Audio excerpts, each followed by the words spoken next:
Okay, everyone. Welcome back to the afternoon session. So we are going to have a second debate session, which will be about a theoretical approaches to consciousness.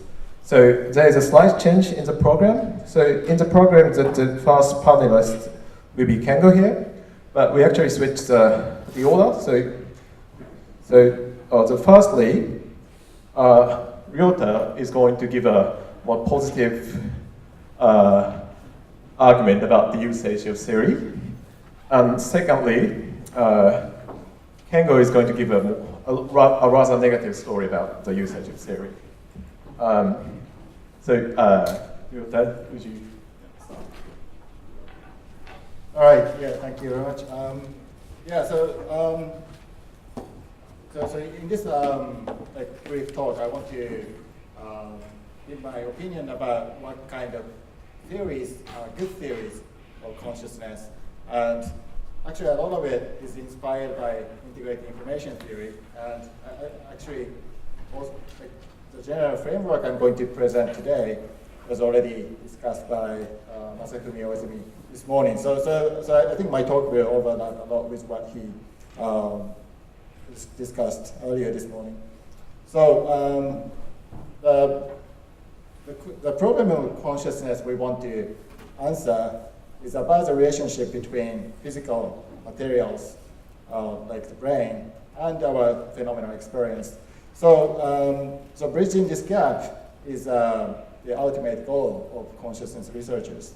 But there are many different attitudes to bridge this gap. But scientists in the past 25 years try to look for the neural correlated consciousness without assuming any sort of mechanistic relationship. And so that really facilitated empirical research into consciousness, but now we need a theory because of some frustration that arose during this period. So in a way, empirical research of neural correlated consciousness has been successful to some extent by revealing many interesting neural events correlated with the emergence of consciousness. But the problem is finding NCC doesn't give us any explanation as to why consciousness is generated by those particular neuronal events. So we want to have some sort of explanation why some neural activities give rise to consciousness. But then, what kind of theories can we have? Let me skip a few slides. So, in my view, I think there are, largely speaking, two types of theories that might provide explanation to consciousness. So one is mechanistic explanation, and whenever we talk about the hard problem, we expect to see some mechanistic explanation. So the idea is if we take a target phenomenon like consciousness or life or heredity, then we want to reduce it to a chain of physical reactions that we can really describe and understand. So I think that's the, for example, the discovery of the double helix of DNA was one mechanistic explanation of how genes are coded and how life is formed. So yeah, but this approach seems particularly difficult when it comes to consciousness, and I think that's the main point of the hard problem. So then an alternative approach is to accept that there's a certain fixed relationship in this universe that dictates the relationship between some physical structure and the phenomenal consciousness. But this ends up being sort of identity claim. So IIT is one such theory. where information structure is claimed to be identical to the content of consciousness. So, so in this sense, this is very different and from more sort of mechanistic approach. And so in that sense, IIT avoids the issue of the higher problem. So basically, IIT claims identity between intrinsic information structure and the conscious experience. Okay. And another important point I want to make is that a theory needs to be general. I put like 3 key properties. One is that a theory should be general. The second one is it should be falsifiable. And the third one is it should be about the intrinsic property of a system. So I'll elaborate on these points. But yeah, but the good thing is IIT satisfies those 3 conditions. And other theories, such as global workspace theory or higher order theory, do not have these properties. Or at least they are not general.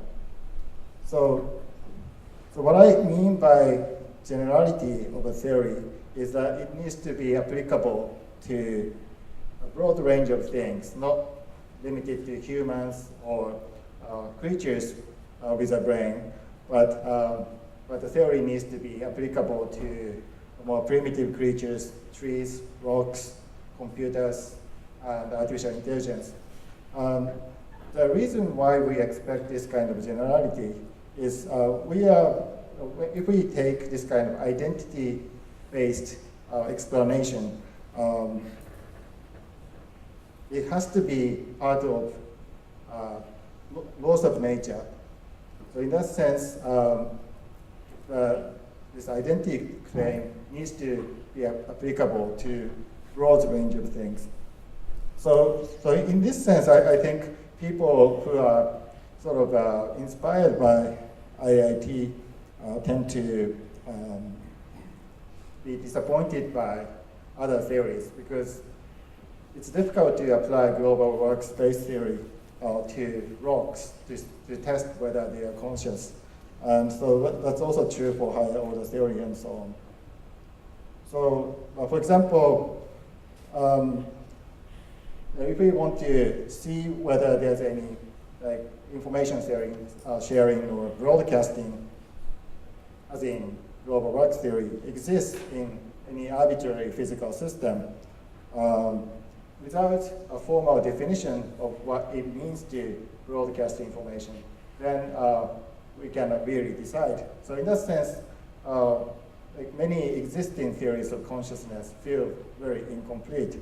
And on the other hand, IIT offers at least one explicit mathematical expression of what consciousness is. So regardless of whether IIT is correct or not, I think other theories also should aim to build such mathematical constructs so that we can actually apply them to AI and other things. And also, this is also true for higher order theory. So the key concept in higher order theory is meta-representation. So, but when we think about whether there's any meta-representation in a system, it's a very difficult problem. So, for example, when you have deep neural networks, one layer is in a way a meta-representation of the lower layer, but then we don't know whether it counts as a meta-representation. We can also conceive many other kinds of meta-representation, but we need to have more explicit mathematical definition for such concepts. And in a way, it's a kind of a side story, but when we talk about easy problems of consciousness, actually easy problems are still hard because a lot of ideas or the cognitive functions also lack rigorous mathematical formulation. So in that sense, it's very important to have formal definitions for cognitive concepts. And I think falsifiability is always needed for any scientific theory, not limited to consciousness. But falsifiability comes from the ability to make predictions. And a lot of times, people complain that IIT is not testable, therefore it's not science. But in principle, I believe IIT is testable. But there are a few important things. So one is, in the case of consciousness research, we cannot directly observe the contents of consciousness.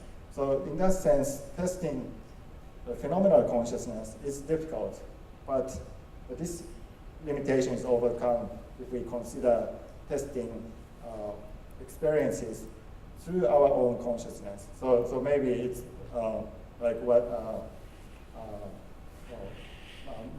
Masataka Watanabe talked about yesterday. So connecting AI or a piece of system to your brain to incorporate it into part of consciousness could be one way to test it. It's just not possible with current technology, but it's not logically impossible. And one frustration with IIT is a lot of predictions by IIT are very crude. So maybe we can talk about the relationship between phi and the level of consciousness, but it's a very crude prediction. So we want to be able to make more specific ones, so such as like finding some information structure in some part of the brain and predict the qualitative aspect about, for example, whether that experience is similar to visual experience or auditory experience. So that kind of more specific predictions might be needed. And also people often talk about IIT is not computable, but I believe this is only a technical problem. But it doesn't, there are a lot of things that are difficult to test computationally. And also IIT is limited by our technology to record from many neurons. But I think this is also eventually solved. So in a way, I think IIT is in principle falsifiable. And the third point is the theory must be about intrinsic property. So it's actually like here I'm using the word intrinsic in a different sense than intrinsic perspective in IIT. But the point is when the theory says something about consciousness of a system, then that property needs to be clearly defined, independent of the observer. So for example, if we say some part of the parietal cortex is important for consciousness, but then labeling some part of the brain as parietal cortex is an extrinsic view. So the property needs to be intrinsic to the system itself. But one difficult question is when we want to think about information content of a system, information depends on our definition of the state. So, but in the physical system, it's very difficult to say what constitutes a state. So that's a separate issue, but it's a difficult one. Okay, and finally, I want to make 2 points about the usefulness of having a theory. So one is it's very common to understand the world through the lens of a theory, even when we cannot directly observe them. So actually, like these 2 points are connected. So the first one is about making inferences about things we cannot directly observe. So so for example,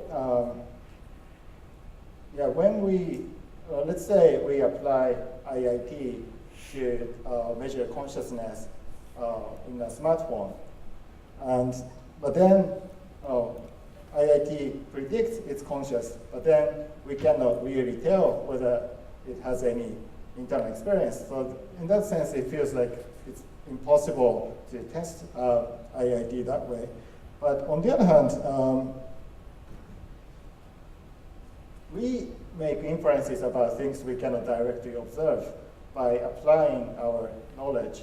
That's a very common practice in science. So for example, like before like airplanes or like ships were invented, it would have been very difficult for people in the North Hemisphere to reach Australia. But then if we use our like, theory of seasons, which is that the season is due to the tilt of the axis, then we can predict the seasons in Australia opposite to the North Hemisphere without going there. But now we can actually go there and then test whether that prediction is correct. But I think in terms of technology, that testing that is difficult. But now there are many things we feel we know for almost sure, but without reaching. So, for example, we know that at the core of the Earth, there's iron, but this kind of inference is made only through the physics we learned on the surface of the Earth. So actually, it's very difficult to dig a big hole. So in a way, it might be more difficult to reach the core of the Earth than to feel other people's correa. But we have like strong belief that something exists there. But this kind of inference comes from our theories of physics. So we become confident about our theories of physics and then apply that knowledge to make inferences about things unreachable. And we do the same thing when we discover exoplanets. Yeah, so in this sense, we can apply the same principle when we test IIT or when we apply IIT. So for now, we can test predictions of IIT using ourselves as a subject or making reasonable guess about the state and the content of consciousness in other animals. But once, if we are convinced that IIT makes good predictions, or maybe like a different version of IIT, or maybe completely different theory. But as far as we have, as long as we have a good theory of consciousness, then we can start applying the theory to things we don't know about the existence of consciousness, such as the neurons on a petri dish, or artificial neural networks, or computer programs in a robot. So the important thing is a theory of consciousness needs to be general. And if we have a general theory, that can be eventually used to test a consciousness in other things. But often in the history of science, this kind of extrapolation of existing or current knowledge to things we cannot directly observe has been very, very useful. Okay, yeah, so that's it. Thank you.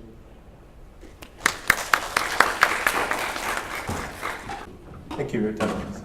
So Ryota talked about some conditions that a good theory of consciousness has to satisfy. And he argued that the IIT satisfies those criteria. But Kengo is going to argue against the move, I guess. So, yep. So here is Kengo from Hiroshima Univ. Yeah, thanks for having me. Just to connect my talk with the previous. So IIT, the problem of generality. So it's we are not talking about humans. We are talking about robots, non-human animals, and the other things.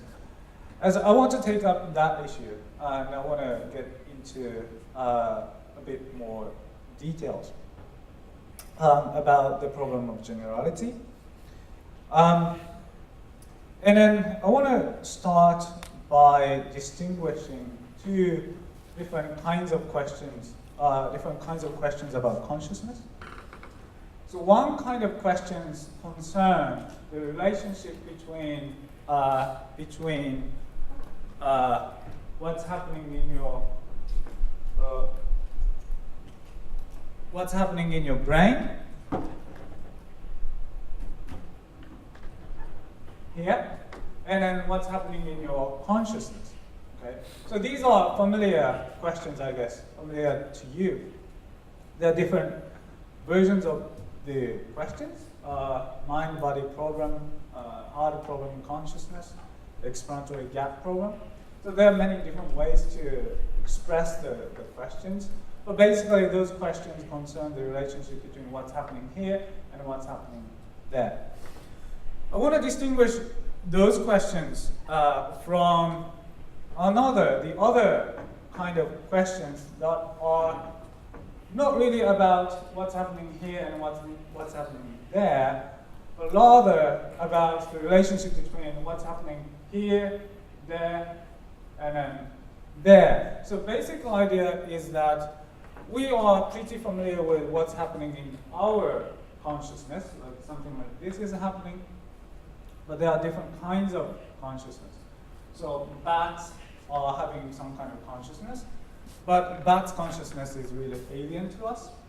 It's really hard to imagine what it is like to be a bat. Even among humans, we have some, there are some people who are a bit different kind of conditions, having different kind of conscious experiences. Split brain patients, for example. It's really hard to imagine what it is like to be a split brain patient. So, given all these variations of consciousness, this is basically the generality thing. The questions are, what are essential features of consciousness? What is really constant? What is really shared between all forms of consciousness? So I want to, my name for this question, these questions, is vertical questions. Like it's vertical. And my name for these questions is horizontal questions. Okay, so that's a little bit of terminology. So vertical questions, basically, how and why is consciousness related to brain? Horizontal questions, what are essential features of consciousness that are shared by all, maybe possible, forms of consciousness? I want to stress the distinction between those two problems. Basically, we can ask these questions without talking about brain at all. So we can just talk about human consciousness, and we can talk about bat consciousness, we can talk about machine consciousness, and then we can ask what's really constant, what's really shared between those experiences. And we can ask those questions without talking about brain, in principle. So I want to talk mainly about this one, because we already learned a lot about, we already heard a lot about these questions, and we all agree that these questions are really hard. So my topic today is these questions, and then I think that these questions are very hard as well. This is kind of related to what John O'Day yesterday talked about when he was talking about harder problem of consciousness. So if you remember that, horizontal questions are related to it now. So I want to discuss very, very briefly two examples, two research programs. One is philosophical, the other one is the neuroscientific.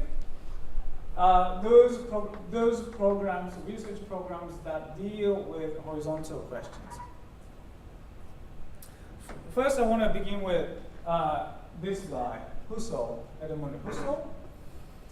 He talks about research program called phenomenological psychology, BP for short. And what he does in this project is, first he set aside vertical questions. He doesn't really talk about brain, just focus on consciousness, he says. And then he focuses on horizontal questions about essential features of consciousness. He asks what's really shared, what's really constant between all possible forms of consciousness. He uses the term eidos, or essences, to refer to those constant features of consciousness. I've got some quotes, but I want to skip the quote. So what are essential features of consciousness? He talks about different examples, but one example he talks about is when he's talking about visual consciousness, the visual experiences. He says, visual experience has this essential feature that one time only one aspect of an object is presented to us.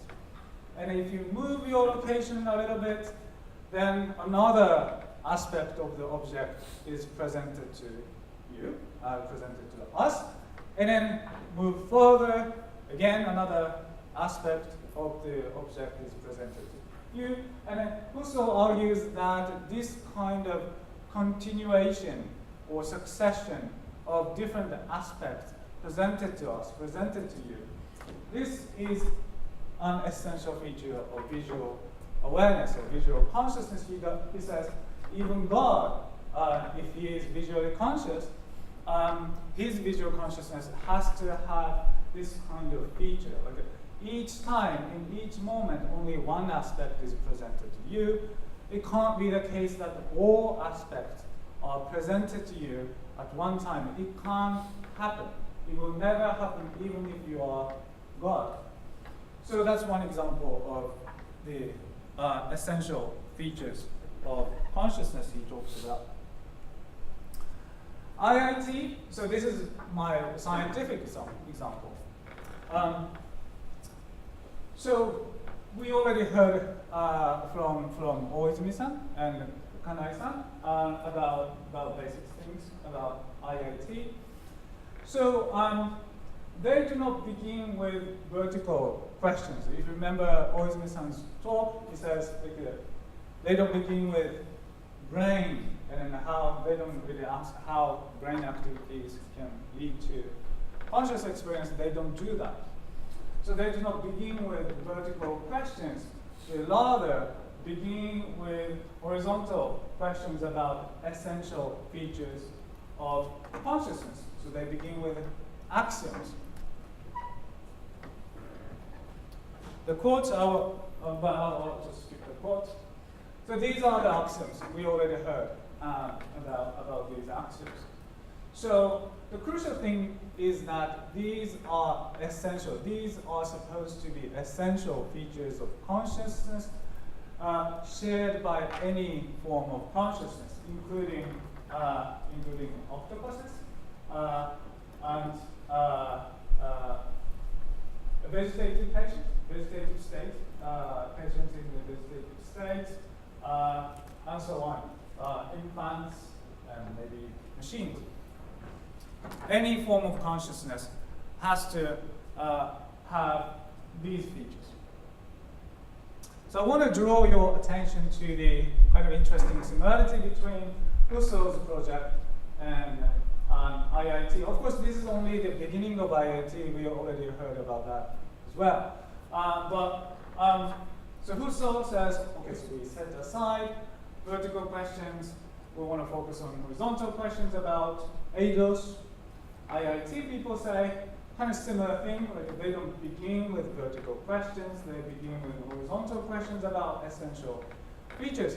Of course, one difference is that Husserl just set aside vertical questions and he will never come back to vertical questions. So basically he's just set aside and he's not really interested in those questions.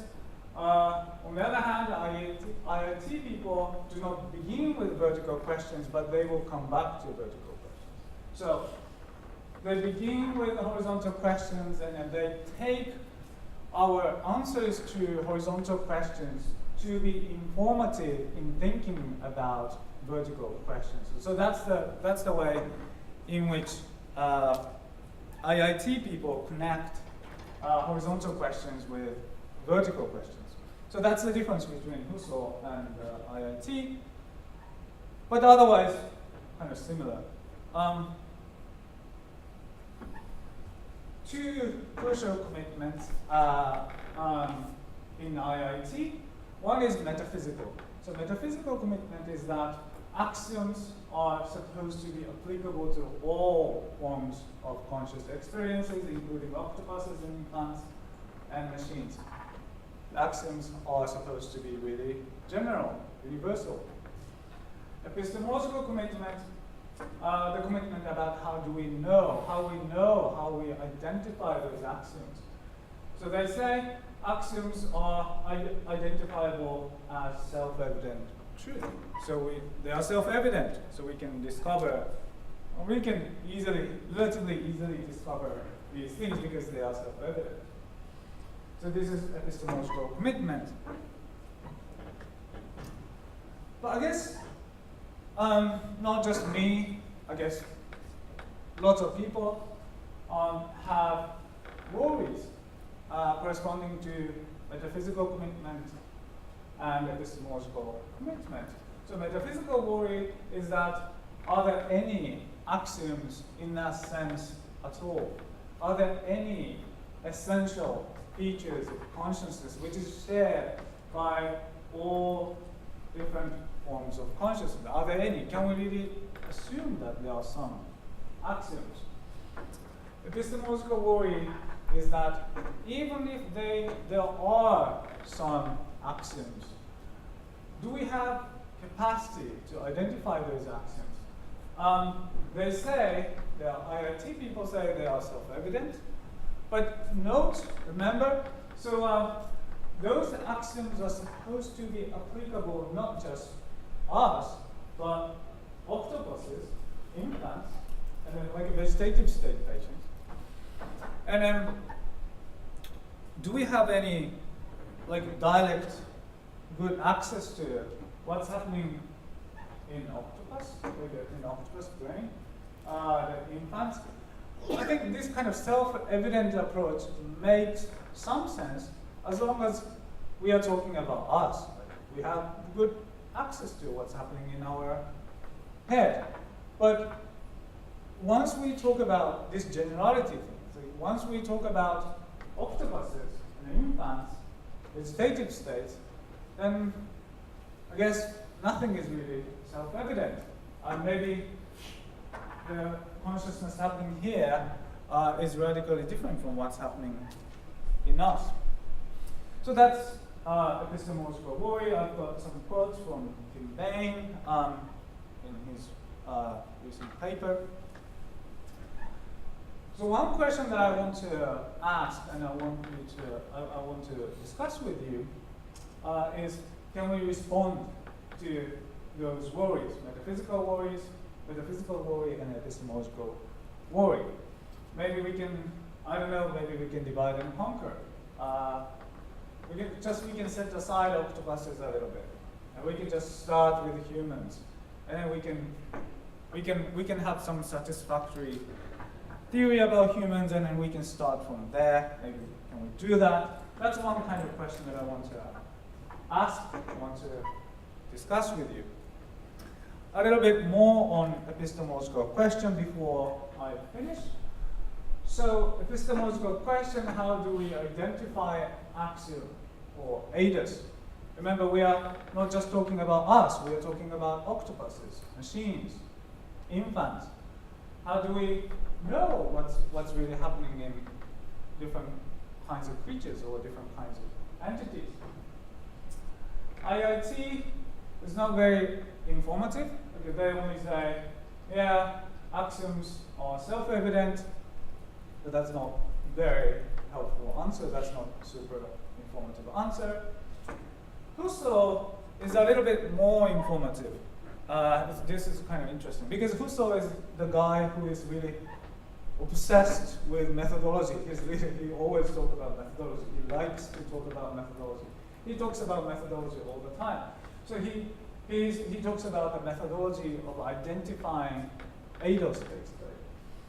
And basically his idea is that we can use our imagination to conceive all variations of conscious experiences. And then once we do that, like different versions, different variations, and then we can see what's really constant, what's really shared, and what's really not. And these shared features are essential, and what's not shared, that's not essential. This is eidetic variation is the name for this method. I skipped the quote. But I think Husserl is a little bit more informative than IIT. But again, in the end, this method faces the same problem. So he says we can use our imagination to imagine all forms of consciousness. But that method works only if we have capacity to imagine really all forms of consciousness. The problem is that we do not have that capacity. Our imaginative capacity is really limited. We can only imagine the kind of conscious experiences that are similar to ours. So one nice example is Nagel's example. We can't imagine what it is like to be a bat. Maybe they are having really alien, different kind of consciousness, but we have no idea. We can't imagine what's happening here. The same thing would be true about split brain cases. So we do not have imaginative capacity to imagine what it is like to be a split brain patient. So that means we do not have the capacity to imagine all forms of consciousness. Then Husserl's methodology does not work, at least on the face of it. So the second question I want to discuss with you are, can we fix this methodology? Can we fix the Husserlian method of discovering axioms or eidos? And then how can we do that? Actually, I'm really interested in this question myself. I'm preparing one paper on this topic. So I have some ideas, but I don't want to spend my time. I think my time is up now, so I want to finish here. But I want to discuss this question with you. To summarize, I gave you two questions. Can we respond to metaphysical and epistemological worries? That's question one. The second question: can we fix the Husserlian method of discovering essential features of consciousness? If yes, how can we do that? Thank you. That's it. Thank you very much.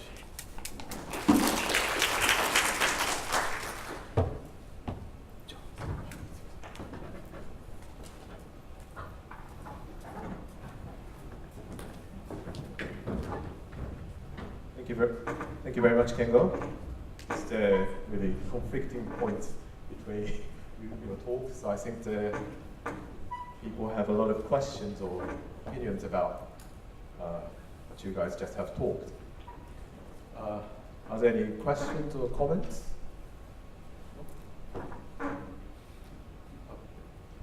Thank you very much. Thank you very much, both of you. This is really nice to see that we can open this type of question. The first thing I'd like to ask Ryota is, so you say IIT is not a mechanistic explanation, and the others are not mechanistic ready, the other theories, right? So IIT is mechanistic ready. That means, well, I'd like you to expand on that. First, what do you mean by the fact that it's ready for a mechanism? And then another thing, so when you say something like this, I think, okay, I bought a TV that is 3D ready, so whenever the technology will be there, I will be able to have 3D on my TV. So something like this. And to me, it means that if the technology that is developed later is not compatible with my 3D ready TV, then, well, I won't ever have 3D on my TV. So IIT might be mechanism ready, but if one day we find this mechanism and IIT is not compatible, what should we do? So please precise what you mean by all that. Yeah, so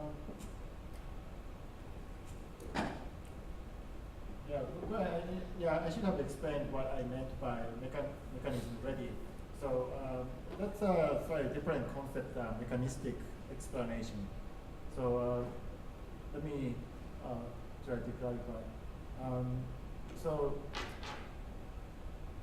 what I meant by mechanism ready is to have a formal definition of computational level description. So for example, when we talk about like higher order representation, we have some vague idea, but in order for us to scrutinize the existence of such a mechanism, that mechanism needs to be explicitly described. So that's what I meant. So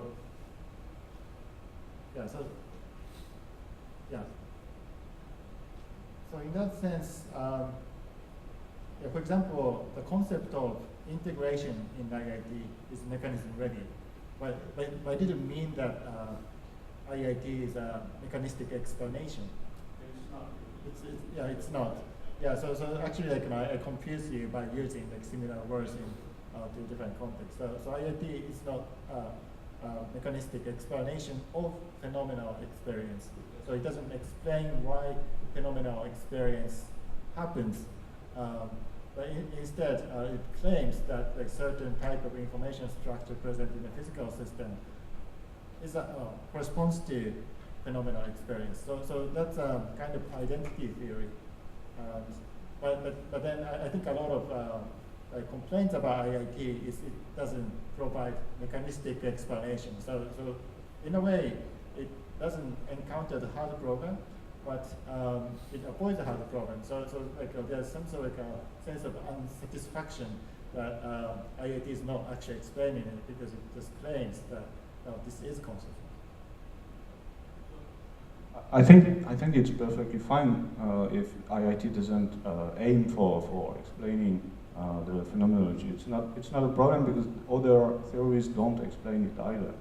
So it's just so the way IIT uses the axiom is to then try to calculate phi, and a lot of effort is put on phi. And the thing is, why do we calculate phi? It's because it's supposed to refer to a mechanism that we haven't found yet, where phi will be actually useful.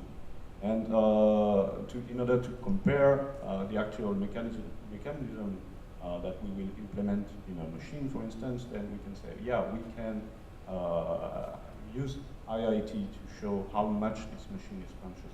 But if the mechanism turns out to be completely different, where actually phi doesn't really mean anything in that context, then what should we do? Yeah. So, but although IIT doesn't explain how phenomenal experience happens from physical interactions, but it gives us a possibility to explain, for example, some properties of phenomenal experience. So, for example, when we observe this visual space, it feels trivial, but it has many structures. I think mathematically speaking, this has like very specific kind of like spatial structure. But that kind of properties should be also reflected in the information structure in the physical system. So in that sense, IIT may give some explanation why vision feels this way and sound feels like different way. So that kind of explanation can be expected from IIT.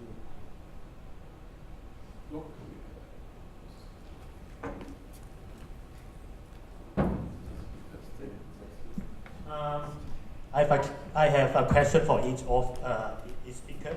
And for Ryota, my question is about, because you said that IIT can predict levels of consciousness. IIT can predict levels of consciousness. So that's, if the prediction is good, then it helps to verify IIT.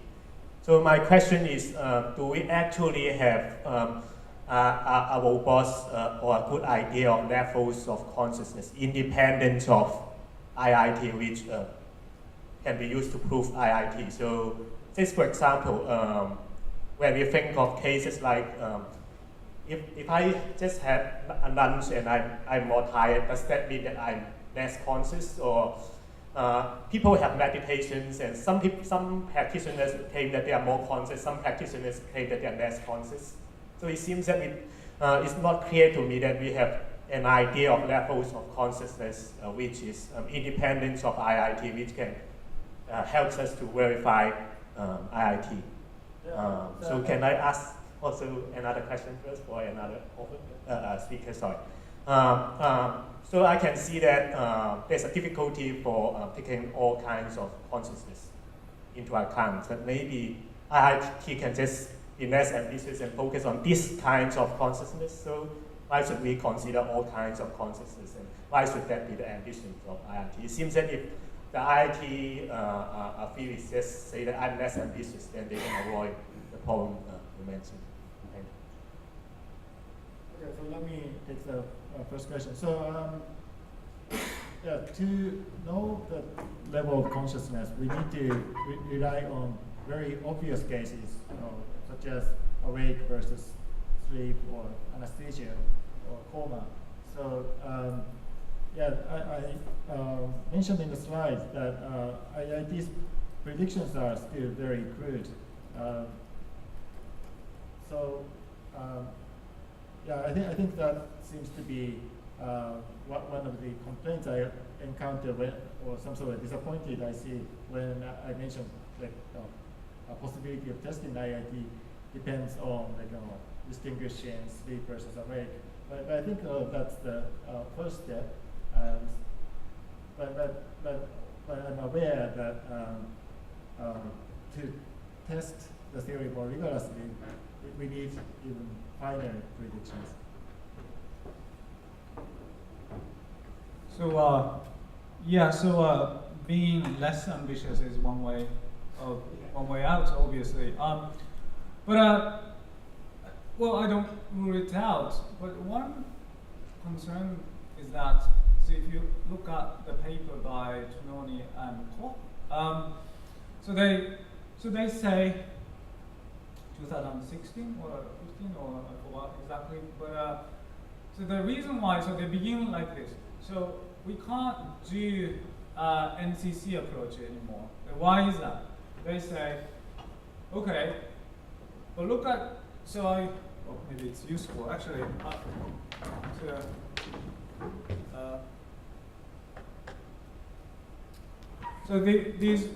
This photo, I take it from their paper, 2015 paper.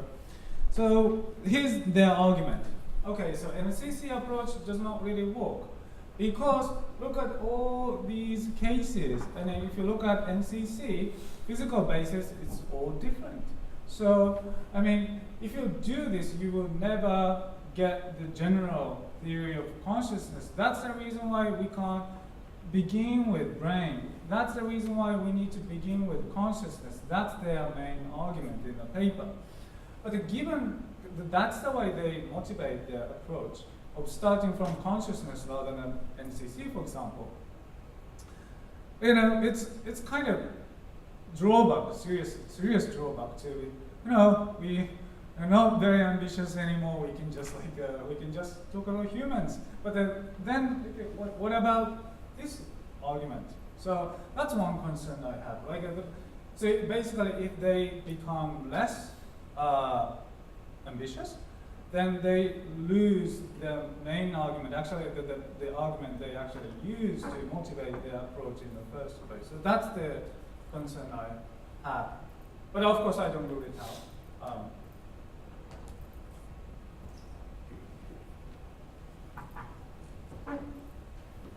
So my question goes right at the beginning, but actually it relates to the other speaker as well.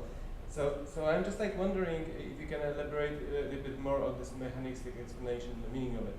Because you said that what differs IIT from the other theories in the market is that this is the only one that is assuming the identity claim.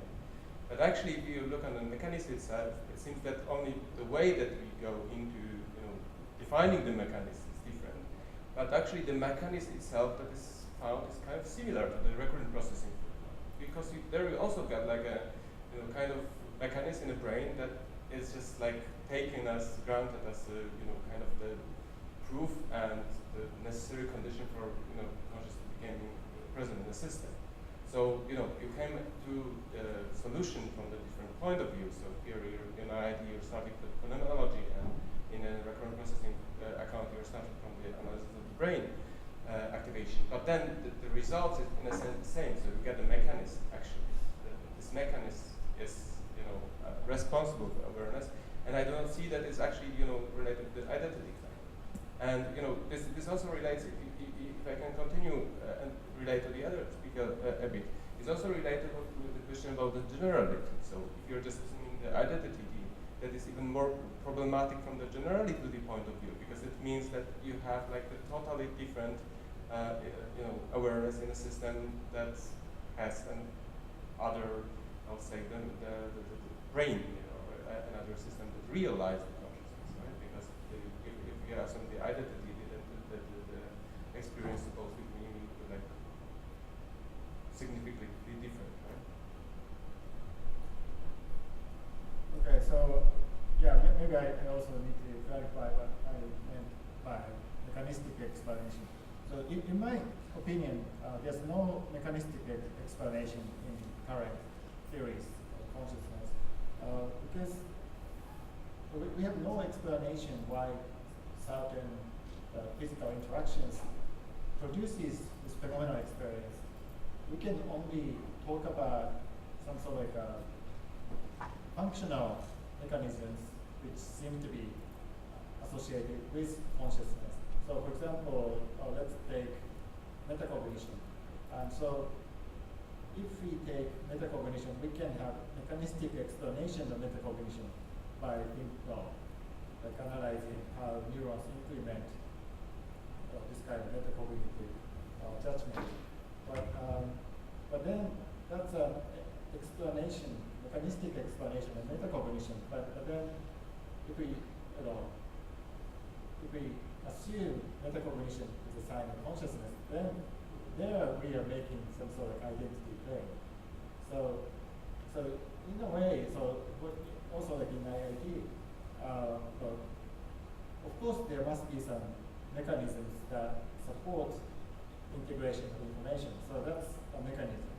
But by itself, it doesn't really explain why that corresponds to phenomenal experience.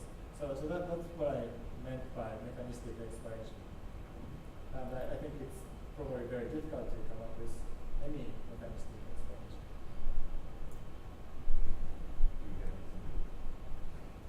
No, well, not really. In particular, I think I agree. So it's kind of one of traditional topics in philosophy of mind. So identity thesis as this problem of multiple realizability. You identify your mental state with some particular kind of physical state, but then what about Martians? What about octopuses? And that kind of stuff. Of course, philosophers have some techniques to address those questions by distinguishing token identity claim, type identity claim. You can make it functionalist. But I agree with you. So like identity claim makes the generality problem harder. So, but I think what they want to do is to. So that's the reason why I think they want to begin with axioms, right? So they begin with axioms, and axioms are supposed to capture what is really essential, what's really shared by all creatures, all possible creatures. So you begin with that, and then that helps you to come to this conclusion that, okay, now we can identify consciousness with integrated information in the way. So I think that's the way their argument is supposed to work. And then if it is really successful, then maybe we can avoid the problem. The question is really whether that's really successful. Just to shortly comment on it, I just basically think that you can put it even further. So it's actually, I think like this identity problem is kind of contradictory to the assumption of the generality. So because you're just like taking the example of the human as a starting point, then you're just by nature analyzing only the human system and the way in which the human system realized the consciousness, right? And then because of the identity claim, you cannot like assume that the theory that you're just building, the general, because of the identity claim assumption. You're supposed to expect that in the different system, the mechanism is totally different. Right. Well, I agree. So I didn't want to sound really negative, but you put, but yeah, that's what but that's what I wanted to say in a way. So I agree with you. But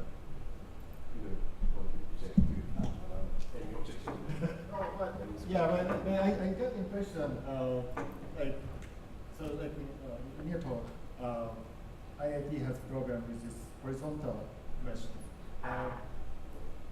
So I think it's also related to this truthness of predictions of IIT. So the current IIT tries to handle qualitative aspect of information, but it doesn't tell. But there's nothing about qualitative aspect of information in the axioms. I think all the axioms are very, very fundamental. So the first one is just existence, and then information axiom seems almost trivial, like non-informative consciousness is like almost impossible. And integration is probably the key idea. But I think even without like introspection by humans, I think it's relatively safe assumption because Exclusion? I agree. Exclusion is tricky. Actually, I don't think exclusion is a trivial sort of axiom based on phenomenological observation. I don't feel exclusion through my introspection. So but I think but I think historically, like a lot of axioms are like reconstruction of like of global ideas into logical structure. So also like in quantum mechanics, people try to come up with a set of axioms to have like a logical structure. So I think maybe something similar is also happening, especially in the case of exclusion. So maybe axioms are not as trivial as like IIT papers say, but on the other hand, they are sort of fundamental features of consciousness. And so in that sense, I tend to accept that like those functions, maybe except for exclusion, have to be in place in other conscious species. But there might be even more difficult problems for artificial consciousness. But I think when you say it's difficult to know experiences of other species, I think it's about the qualitative part, which is not directly covered by the axioms. But so when I agree with you, but one thing I was thinking about is, for example, information. So, but there are some philosophical discussions about, for example, something like mood, like a mood, like a depression, or some kind of happy mood. Does that convey any information? Like that's kind of classical, one of the classical problems in philosophy of mind. So, Yeah, like fear conveys information about danger, so we can say that. But mood does not convey any information. So I mean, I don't have any opinions on this kind of issue, but we can easily think about those difficult cases where at least it's not obvious that those axioms hold. Yeah, but that's one. My question is about mechanistic explanation. I'm not sure what do you mean by mechanistic explanation. I'm not sure whether we need mechanistic explanation. I think what we can do in science is just find a good predictor of everything. If a theory of consciousness predicts everything of our conscious experience, I think that's it. Like in physics, what we can do is find a good equations like Newton's equations, and then next step is find counterexamples and then update equations. I think a theory is perfect. Then I think that's it. So I think we don't need we can't. We don't need mechanistic explanation, I think.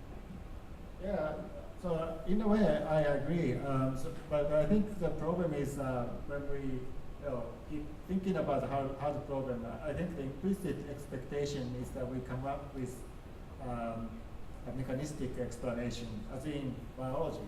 So I think biology was very successful by providing like reductionist explanation about like reproduction, inheritance, cell division. So like you have like global phenomena which can be explained by intricate interactions of the subsystems. So so I think in some fields that approach was very successful, but I think in a way IIT is more similar to physics, but I think like this change in the way we think about explaining consciousness is very different because of IIT. So I think that's creating a conflict and people against IIT. So you mean in history of science, like physics or biology, you usually find microscopic rules or microscopic explanation rules and things. But I think it necessarily happens in consciousness. I'm not sure, but I don't know. But So my claim is also that maybe we shouldn't think mechanistic explanation is the only way. But I think as long as we take a theory that makes an explicit claim about identity between phenomena experiencing something, then that makes a viable theory of consciousness. So I just want people to change their views that it's okay to take certain things for granted to do that theory. If we find some kind of microscopic theory in consciousness theory, then maybe we humankind more satisfied than. I mean, like a lot of people they came into the field of consciousness research because they're excited about the difficulty of the hard problem. But I think the hard problem is hard because we expect mechanistic explanation. And so if we stop expecting mechanistic explanation, I think what we should do is just predict everything. We need a theory, and then but we need a testable theory. Yeah, sure. But I think IIT itself is already testable, of course. I don't stick to IIT, original IIT, but.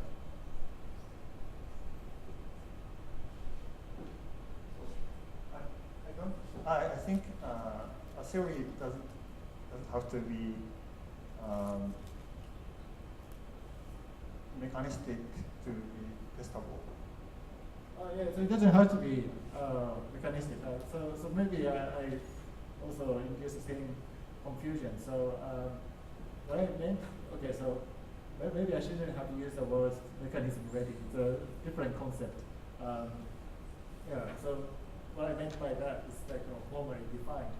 So yeah, but my main claim is a theory doesn't have to be mechanistic. I don't think there is any mechanistic theory yet.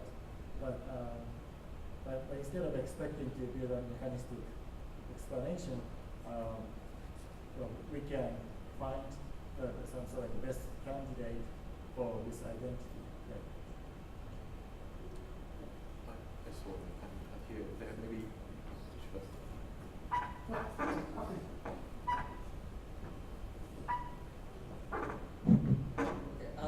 I have a question for Miyazono-san and also other people who may be from IIT. And I think many people focus on the generalization of the theory. For example, how do we know the octopus or that they're big? But then IIT take this approach. So two things are being questioned in your talk. So one is IIT try to establish this theory from our own experience and then generalize to others, right? And so, like the question say, if we only from our experience, then how can we generalize other things? So this is a question of both part, and the other is the axiom. Are they suitable? Are they really good axioms? But to me, these are not a problem. It's happened to all kinds of science in history, right? So we can observe we only use the data we can observe and establish the theory and identify some axiom, identify some basic rule, and then we try to test it. If it's testable, is this postviable, and then we start to generalize it to something else. And if we find something not match the prediction of the theory, then we change the theory, or we probably like a paradigm shift to other theory. So I don't see any problem with this approach. So can you answer my question, or identify what's wrong with this approach? Oh, by the way, I wasn't super clear about my talk. It's I talked about IIT, but as just an example. So it's not my aim to. I only talked about the tiny part of IIT. It's not my aim to talk about it and kind of criticize it. I just want to raise more general questions about how to achieve necessary features of consciousness. Because I thought that the question is really interesting because Husserl asks similar questions, and then I think the questions are really general. And then, so if what you're saying is that, okay, actually, IIT does not have to be committed to that questions, those questions. Well, if you read the papers, actually, they seem to be committed to this kind of project. In the very beginning, in the very first stage of the theory, and then Oizumi-san talked about that today. So they begin with essential features of consciousness, and then they try to predict something. But those predictions come from axioms. So they try to establish axioms first, and then those axioms are supposed to be applicable to these things, because that's their claim. But I think so. I think one way to make sense of what you're saying is that actually we don't have to take that kind of thing very seriously. So I mean, we don't have to take that in a literal sense. So literally we establish essential features first, and then we make some predictions about physiological structure of the brain. We don't have to take that view literally. We can put the theory in slightly different form, and then we can maintain some basic ideas. If that's what you're saying, I perfectly agree with you. And then, in fact, I quoted some objections from Tim Bain. He wrote a paper criticizing IIT last year. He was very critical. Basically, he's got basic points I had. But the thing is that, oh, this is not the slide. Oh yes, so this one. So the metaphysical worry and epistemological worry. So he mentioned these worries. But it's actually, in the end of this paper, the Bain's paper, he says, actually, the Bain, I'm not against IIT in itself. I actually am against the way in which this theory has been formulated. This axiomatic method, when we begin with the essential features of consciousness and try to make predictions, that doesn't really work. So we can put the insight of IIT in a different way, maybe. And then he actually has his own proposal, which is a natural kind of approach. So if that's what you're saying, so we don't have to take what they are saying in their papers literally. We can maintain basic idea and express the idea in a different way. If that's what you're saying, I think I agree with you. But my point is just that on the face of it, that's what they're saying, and that's what Husserl was saying. So that's the reason why I talked about it. I think my idea is a little different. So of course there are worries, and I agree with worries. But what I mean is, when you establish a new theory, to make some assumptions, to make some axiom, and then test it. Is it? I think it's a very natural way to do any kind of science like this. For example, like Newton's question. So there are some assumptions, right? Like space-time. In Newton's mind, is time and space is constant. But then he, based on those assumptions, and have some formula, and then test it. Then, when we reach the 20th century, we realize these assumptions are not good. Then we just use, just have a paradigm shift to maybe Einstein's theory, and I think this can be the same, right? You can make some axiom and some assumption, and then test it. So I don't know what's wrong with this.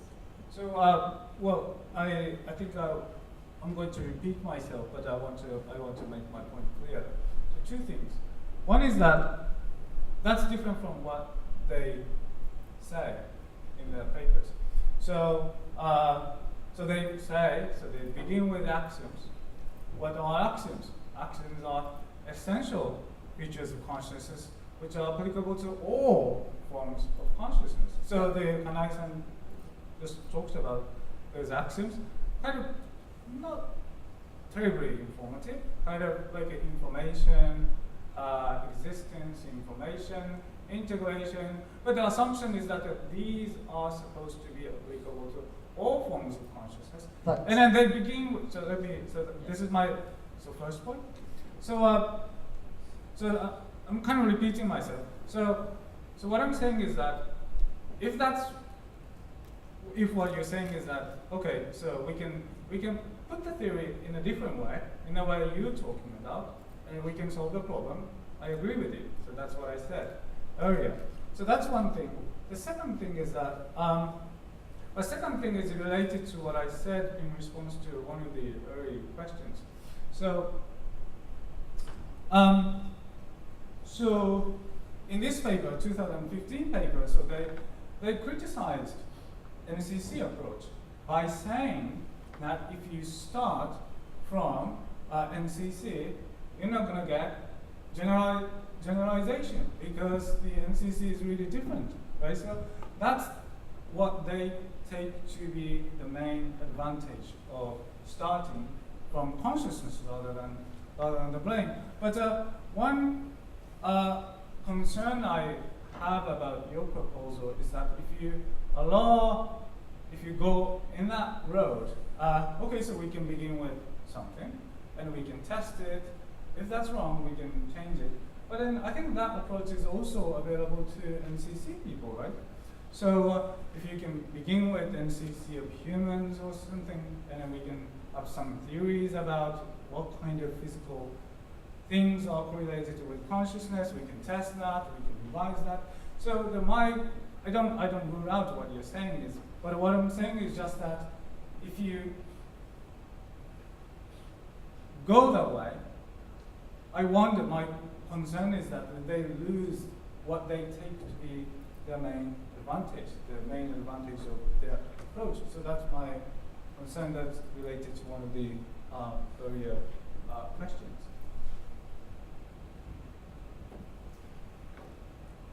I want to expand Dr. Kitazono's comment, opinion. I like it. So the task of science is just prediction, not explanation of why. Just like distant electron and electron, there is interaction, but that will just explain, just predict how it's affected.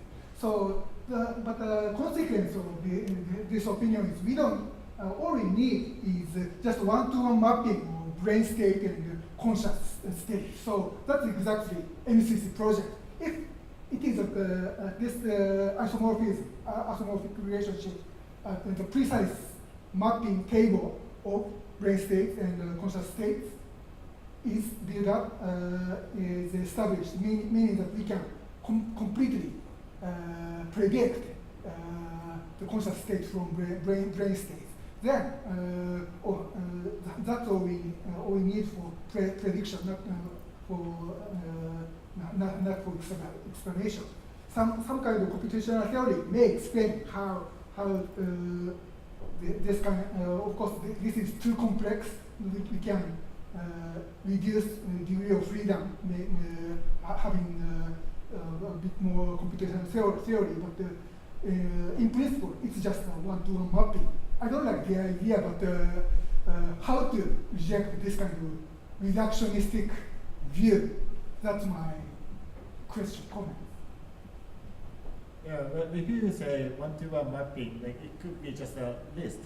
But yeah, but I think in this context, thinking about machine learning might be very useful. So we also want to have compact prediction. So if we have a big table that makes prediction of the next step depending on the current state, that's it's not a theory; it's just a description. But then we need a theory that makes good prediction in novel cases. So that's a generalization in machine learning. So yes, so in a way, like finding a theory in science is a way to find a way to compress data. So that's a theory. But I think in the case of consciousness, we also need to think about what we need to predict in addition to the level of consciousness. And I think this point is also related to this horizontal question. So the axioms in IIT tries to be minimal and sufficient, so they don't want to include any additional things. But I think a lot of criticisms seem to be related to the question like, how can we know visual experience of other animals similar to our experience? So that's something we are not sure about. But yeah, but not, in a way, IIT is not dealing with that level. But I think to sort of extend this approach to consciousness from this phenomenological viewpoint, I think it will be extremely useful if we can characterize the nature of our own experience without thinking about other creatures, because I think that kind of data is fundamentally missing. So we don't, because our experience seems so trivial, we don't really think about what kind of structure we have. But when I think about this visual field, there is some notion of distance. That's really trivial, but but this distance must have certain type of mathematical properties, and then probably we can apply similar things to analyze auditory experience and things like that. I was expecting Husserl would do that kind of work, but he always talks about the importance of doing such a thing, but without actually like describing details. So yeah, so I think it would be nice if people familiar with phenomenology come up with some sort of like empirical, experimental way to characterize properties of experience. Just one quick comment on correlation and mechanistics. So there's a famous philosophical problem, the problem in philosophy of science called flag pole problem. So are you familiar with that? A flag pole problem. So here's a flag, and the flag casts shadow on the ground. So, and then we can start from, so we can explain the length of the shadow by, in terms of the length of the flag, the pole, in addition to mathematics. So we can explain why this shadow has a particular length in terms of the length of the pole together with math basically. But the thing is that you can do the other way around. So you can start with, you can predict, basically you can predict the length of the shadow, from the length of the shadow, you can predict the length of the pole by mathematics. You can, basically that's the same. So this example illustrates the difference between correlation and explanation. So because we explain the length of the shadow in terms of the length of the pole, but we don't do the other way around. So we don't explain the length of the pole in terms of the length of the shadow, right? The length of the pole is explained by some design in the factory or something like that. So the thing is that the correlation is symmetric. So they go both ways, but the explanation is asymmetric. It only goes in one direction. It doesn't go the other way around. So the consciousness research, I think the mere correlation project, personally I find it unsatisfactory because it's just correlational. It's symmetric, so it's compatible with. So you can explain consciousness in terms of brain, but you can go the other way around. So you can explain brain in terms of, as long as you're talking about correlation, you can go the other way, like both ways. Maybe we can say, okay, so the brain is this way and the consciousness is this way. It's correlated, symmetrical, but I think we want to say something more than that because we want to say, yeah, consciousness is like that because the brain is like this, and then not the other way around. So, I mean, that's one thing that we expect from the theory of consciousness, and then that's the reason why I think that's one of the main motivations for mechanistic explanation, because mechanistic explanations are causal explanations, and causation is just asymmetrical. It doesn't go both ways. But I mean, I think the identity claim is, of course, another way out. But I mean, as a philosopher, simply correlation doesn't sound really satisfactory because it's just, yeah, completely symmetric. Some comments about your point. I think the problem.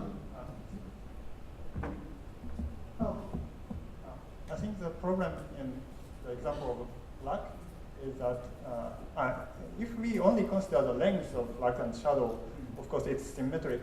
But if we focus on other phenomena, like we cannot shake shadows, but we can shake blacks, then it's become asymmetric, right? I think this is example of this is a kind of counter example. Of course, if we only want to explain the length, then symmetric, and the theory of length is explain everything about the length of light and shadow. But if we find counter example, then we need new theory. So I think what we should do first is, in theory of consciousness, is explain everything and then go deeper. I agree with you, so I don't really disagree with you. My point is just that as long as you're just talking about correlation, there's a perfect correlation. No matter what you do, no matter what you, however you move this one, this movement of this one is correlated to the movement of that one, and then that's completely symmetric. So, I mean, as long as you're talking about correlation, right? As long as you're talking about correlation, everything is symmetric. But I think you get it right, because what you're saying is that, but we can move flat around, and then that causes the changes this way, but you can't do the other way around. But now my point is just that you are absolutely right, but now you are talking something more about correlation. You are talking about causation. Basically, you are intervening this one, and by doing that, you are causing this one. Now you are talking about causation. You are talking about mechanism, right? So that's not correlation anymore. I think, but it's still correlation because if more meta point of view, shaking. If we include shaking in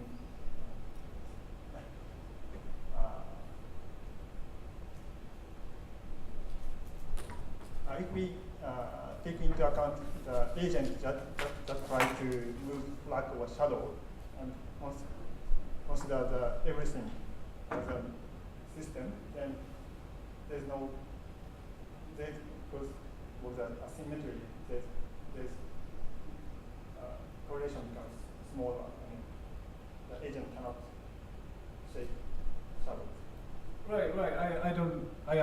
I'm agreeing with you. What I'm saying is that now you are talking about causation. Yeah, but you are talking something more than correlation. What I want to say is, if we think that the agent is also our also consider agent inside the system, then it's also about correlation. It's not about causation. Oh, so you take agent to be in the story. In the story, yeah. And then maybe yeah. But right. Maybe you can discuss that. Yeah. Time for wrap up. Is it time for wrap up? Is there any final question from the audience? Or maybe from someone who hasn't asked a question? Okay. You guys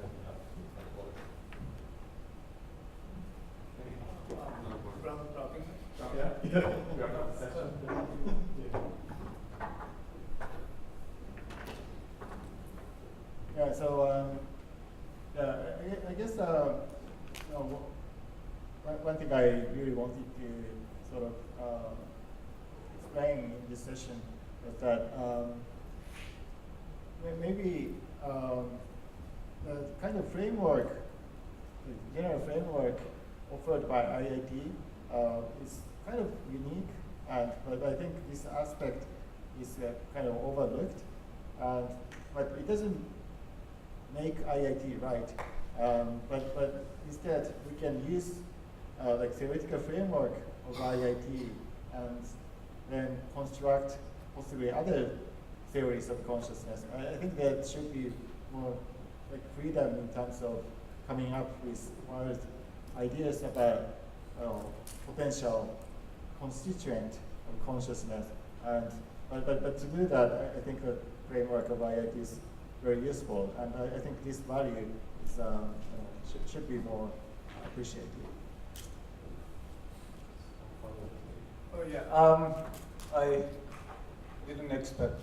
I'm closing. I thought Kanai-san is closing it. But I perfectly agree with Kanai-san. This kind of framework. I mean, I personally am really fascinated by IIT, but I remember, so this theory is really in the very, very early stage of development. And then formulation is different in different papers, it's in the progress. So of course we can't expect too much out of this at this stage. And then interestingly, it touches upon many philosophical ideas. I'm not sure that's really good or bad. But I think it's really wonderful theory for the venue like this, because it's still in the process of development, and then it's kind of nice topic that philosophers and the scientists and other people can discuss together, and maybe hopefully somehow contribute to the process of development of the theory. So I really enjoyed it. Thanks a lot. Okay, thanks everyone. Time is almost up. Okay, maybe let's start with panelists.